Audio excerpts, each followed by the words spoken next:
At Stepping Stone, every child gets a high level of focus from the teacher. So the child is our starting point. That's where we start. I get asked this question on a daily basis. Why do we have school fees of 4,200 Namibian dollars a month?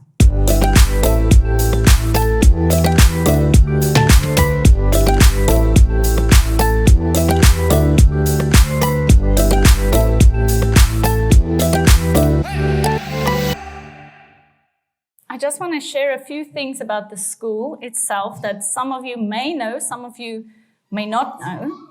So in 2015, I started a small kindergarten with only 4 children who were on the autism spectrum. In 2017, the Ministry of Gender advised me to contact the Ministry of Education to find space for these children as they are over the age of 8 and not falling under the Ministry of Gender's care anymore. So we started our registration as a primary school because these children particularly could not cope in the mainstream education. In 2018, we started teaching a mainstream curriculum alongside our specialized curriculum. This was at that point only for children with autism, but some children were able to learn using the national curriculum. So we taught both curriculums. In 2019, we received our registration with the Ministry of Education, Arts and Culture, and we were the first private primary special school in Namibia. In 2021, we actually opened our learning support division of the school, where we are teaching children who are struggling in other mainstream schools within 𝗟𝗶𝗺. Currently, we have 44 learners on roll. 14 of our learners are in the complex needs primary division or department. That is pre-primary age, junior primary age, and senior primary age. We have 11 children in our complex needs senior department for age 14 to 16.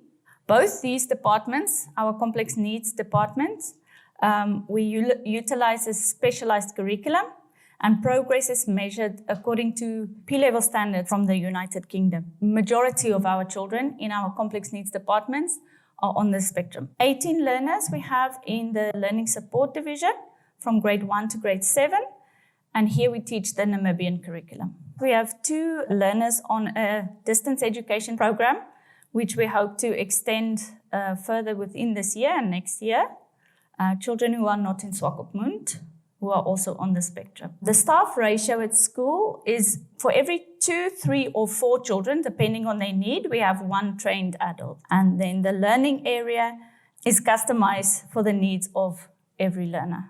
At Stepping Stone, every child gets a high level of focus from the teacher. So the child is our starting point. That's where we start. We use a combination of specialist teaching strategies, tailored resources, and a high teacher-to-student ratio to enable excellent learning outcomes for our children. As I mentioned before, we are the first specialized private special needs school in the country, and then, of course, also in the region. And when we did register, it took us a while. So from 2017 till 2019, it took us 2 years to get registered because there was no blueprint. There was no guidelines. So it took us some time to get recognized, but we've got our registration. It's very indicative to our name, Stepping Stone. So some of our learners come for a while and they are able to move on to other curriculums, other schools, other facilities, but some of our learners stay. We have a tailored approach. As I said before, we personalize the education.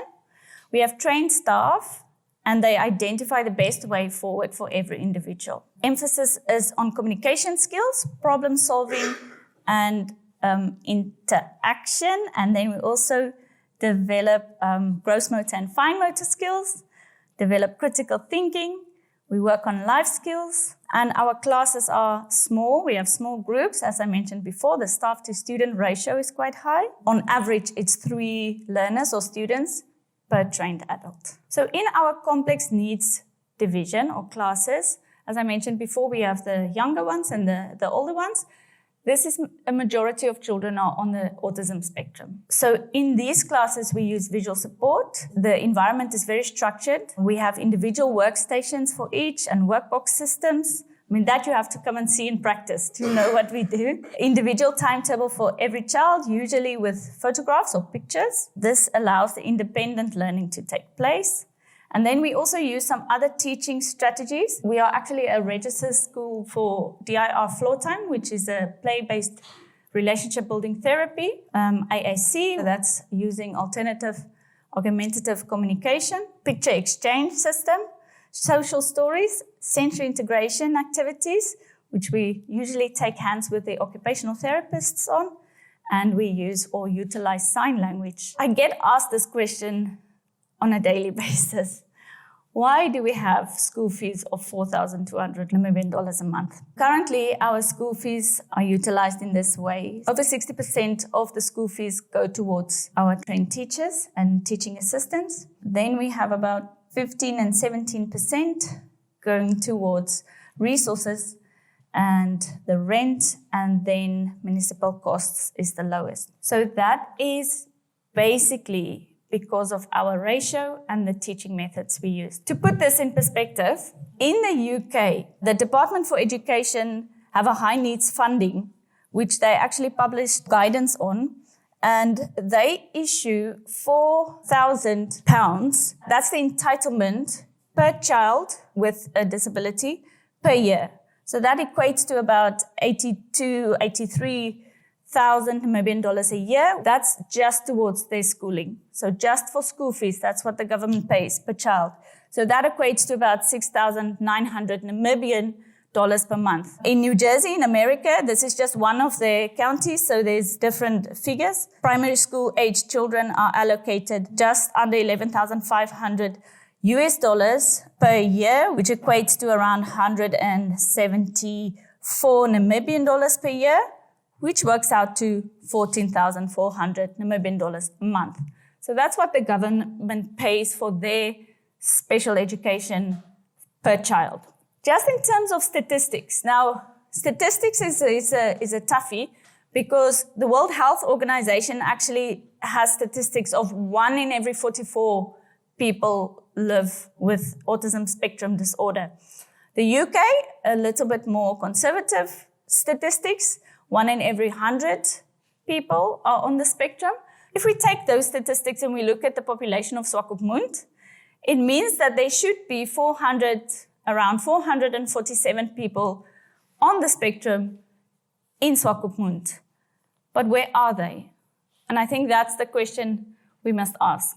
And this is part of why we are raising awareness, to get people informed, to get people asking questions, to get people contacting professionals and, getting advice and asking. So we have a waiting list, and we actually started a campaign which is called the I Need campaign. It actually stands for I Need Effective Education. This is not the night to talk about that. That we'll do another time. We actually have 5 children on sponsorship at school at the moment. We are hoping to help some more of these children on our list. Then what does the future hold for us? I'm going to actually leave you in suspense with that. My colleague Richard will come and speak to you at the end of the night about our future, exciting future. So thank you very much. And if you have any questions, please, afterwards. Yeah, we are open for questions.